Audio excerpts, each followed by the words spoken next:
باللہ من الشیطان اللعین الرجیم بسم اللہ الرحمن الرحیم وصلی اللہ علی محمد وآل بیتہ الطیبین الطاہرین المعصومین۔ بارگاہ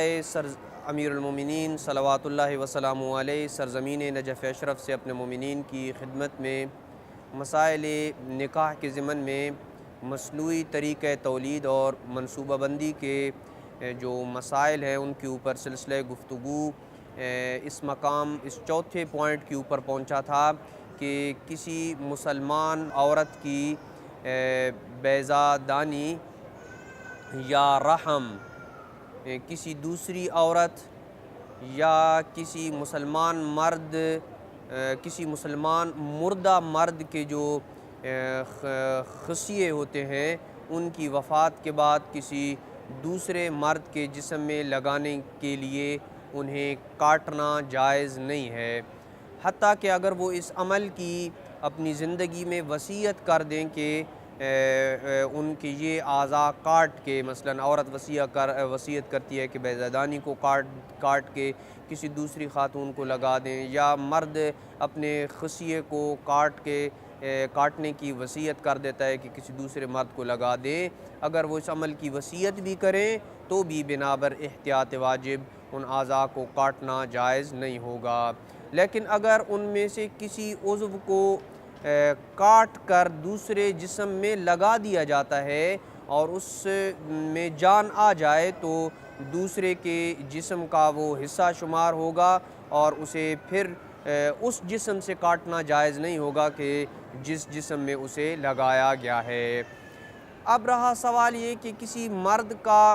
اپنے جو خصیے ہیں یا عورت کا اپنا رحم یا بیضادانی کسی کو عطیہ اور ڈونیٹ کرنا جائز ہے یا جائز نہیں ہے۔ مرد کوئی اپنے خصیے جو ہیں وہ اپنی زندگی میں کسی کو ڈونیٹ کر دیتا ہے یا عورت اپنی بیضادانی جو ہے وہ کسی کو ڈونیٹ کر دیتی ہے، یہ جائز ہے یا جائز نہیں ہے۔ آیت اللہ العظمیٰ سید علی حسینی سیستانی دامت ظلہ کے نزدیک اس میں اشکال ہے کہ خاتون اپنی بیضادانی اور مرد اپنے جو خصیے ہیں وہ کسی کو ڈونیٹ کرے، یہ بات محل اشکال ہے،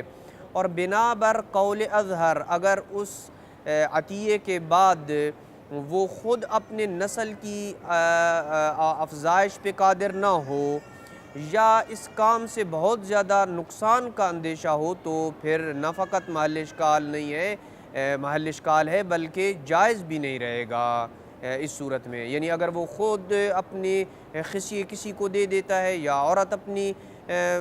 جو بیضادانی ہے وہ کسی کو دے دیتی ہے اور اس کے بعد وہ خود افزائش نسل کے قابل نہیں رہتا ہے تو اس صورت میں یہ جائز نہیں رہے گا، یا یہ اعضاء ڈونیٹ کرنے کے بعد انہیں بہت زیادہ نقصان کا اندیشہ اور خوف ہو جاتا ہے تو تب بھی جائز نہیں رہے گا۔ لیکن ان دو صورتوں کے علاوہ جیسے کہ کوئی اپنا ایک خصیہ یا بیضادانی عطیہ کرنے کے بعد بھی افزائش کے قابل رہیں، افزائش سے عاری نہ ہوتے ہوں، یا کسی اور وجہ سے وہ پہلے ہی سے افزائش نسل کے اہل نہیں ہے، کسی بیماری میں مبتلا ہیں جس کی وجہ سے وہ افزائش نسل کے اوپر قادر ہی نہیں ہے، اہل ہی نہیں ہے، اور عطیہ کرنے سے انہیں زیادہ نقصان کا اندیشہ بھی نہ ہو تو اس صورت میں یہ اپنے اعضاء جو ہے وہ کسی کو ڈونیٹ کرنے میں اور عطیہ کرنے میں اس کا جواز جو ہے وہ بعید نہیں ہے۔ لیکن اس صورت میں شرمگاہ کا اظہار جو کرنا ہے اس کی جو شرائط ہیں ان کو مد نظر رکھنا ضروری ہے، یعنی جو صرف انتہائی ضرورت کی حد تک جائز ہوتا ہے فقط اسی کے اوپر اکتفا کیا جائے گا۔ نمبر 5 مسئلہ جو مصنوعی تولید کے متعلق ہے کہ جن یعنی میڈیکل اعمال کا ہم نے ذکر کیا ہے ان کے لوازمات اکثر طور پر حالت اختیار میں یہ حرام ہوتے ہیں، جیسے کہ حرام نظر کرنا یا حرام طریقے سے جو ہے وہ چھونا، یہ اکثر اس قسم کے جو آپریشنز وغیرہ ہوتے ہیں یا جو میڈیکل جو طبی عمل ہے یہ حرام نظر یا چھونے کے اوپر موقوف ہوتا ہے۔ لیکن اگر مریض یا مریضہ کے لیے اس طبی عمل کا اجراء انتہائی ضروری ہو، جس کو ہم گزشتہ ویڈیو میں بیان کر چکے ہیں کہ فقط 2 حالتوں میں ہی اس میڈیکل کا جو طبی عمل ہے اس کا اجراء جائز ہو جاتا ہے۔ اگر طبی عمل کا اجراء انتہائی ضروری ہو تو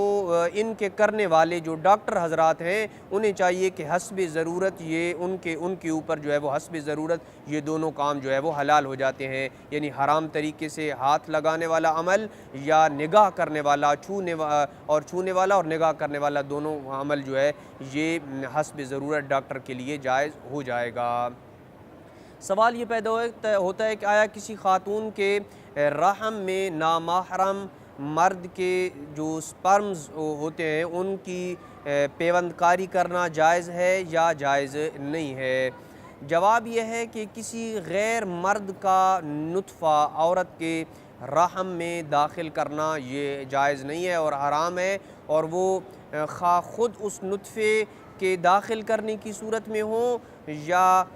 اس مرد کا جو سپرمز ہیں ان کو نکال کے خاتون کے رحم میں رکھا جائے، یعنی چاہے وہ خود نطفہ ڈائریکٹ رکھا جائے رحم میں یا سپرمز کو نکال کے کسی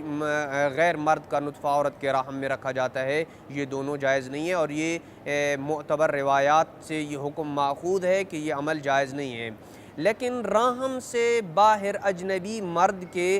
سپرم سے بننے والے جو جنین ہے اس جنین کو کسی خاتون کے رحم میں داخل کرنے کی حرمت کے اوپر کوئی دلیل نہیں ہے۔ سپرم لیا گیا تھا اور باہر کسی ایسی جگہ پہ وہ جنین بنا اور پھر اس جنین کو جو ہے وہ خاتون کے رحم میں رکھا گیا، اس عمل کی حرمت کے اوپر کوئی دلیل نہیں ہے، بشرط یہ کہ کوئی اور فعل حرام نہ کرنا پڑے جیسے نگاہ کرنا ہے یا چھونا ہے۔ سوال یہ پیدا ہوتا ہے کہ آیا کسی غیر مرد کی منی کے ذریعے مصنوعی حمل ٹھہرانا جائز ہے یا جائز نہیں ہے؟ جواب ہے کہ شوہر کے علاوہ کسی کی منی سے حمل ٹھہرانا یہ جائز نہیں ہے، وہ خاتون خود شوہردار ہو یا نہ ہو، دونوں میاں بیوی اس عمل پہ راضی ہوں یا نہ ہوں، چاہے یہ حمل شوہر کے ذریعے ٹھہرایا جائے یا اس کے علاوہ کسی اور طریقے سے ٹھہرایا جائے، شوہر کے علاوہ کسی کی منی سے حمل ٹھہرانا یہ جائز عمل نہیں ہے۔ وصلی اللہ علی محمد وآل بیتہ الطیبین الطاہرین المعصومین۔